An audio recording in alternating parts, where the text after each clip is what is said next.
त्रेता युग में जब माता सीता की खोज में वानर सेना व्याकुल थी, तब पवन पुत्र हनुमान समुद्र को लांघकर आकाश मार्ग से आगे बढ़े। वे तीव्र वेग से उड़ते हुए स्वर्णमय लंका के ऊपर पहुंचे। सामने थी अद्भुत और दैदीप्यमान नगरी लंका। सोने की दीवारें, स्वर्ण के महल, रत्नों से जड़ी प्राचीरें और चारों ओर चमकती हुई आभा, पूरी नगरी मानो सूर्य के समान तेजस्वी प्रकाश बिखेर रही थी।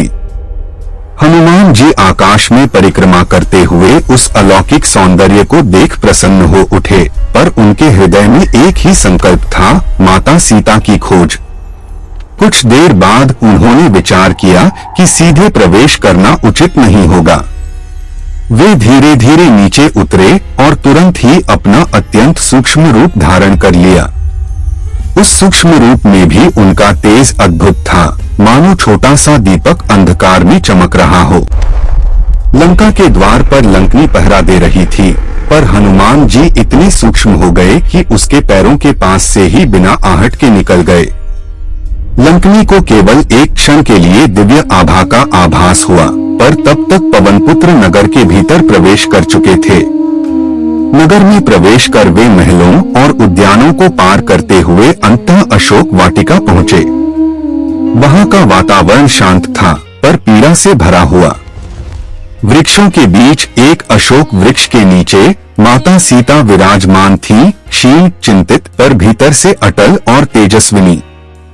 हनुमान जी ऊपर एक वृक्ष की डाल पर बैठ गए और श्रद्धा से माता को निहारने लगे।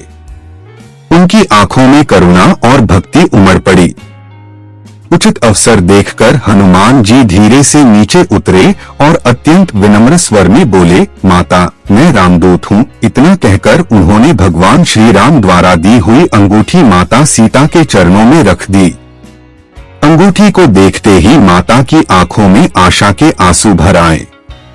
उन्हें विश्वास हो गया कि उनके आराध्य श्री राम शीघ्र ही उन्हें मुक्त कराने आएंगे। हनुमान जी ने माता को सांत्वना दी, प्रभु श्री राम का संदेश सुनाया और उनके चरणों में दंडवत प्रणाम किया। उस क्षण अशोक वाटिका में आशा का प्रकाश फैल गया, क्योंकि अब यह निश्चित था कि अधर्म का अंत और धर्म की विजय निकट है। अगर आप भी हनुमान जी और राम जी के भक्त हैं, तो अंत में जय श्री राम कमेंट्स में जरूर लिखें। जय श्री राम।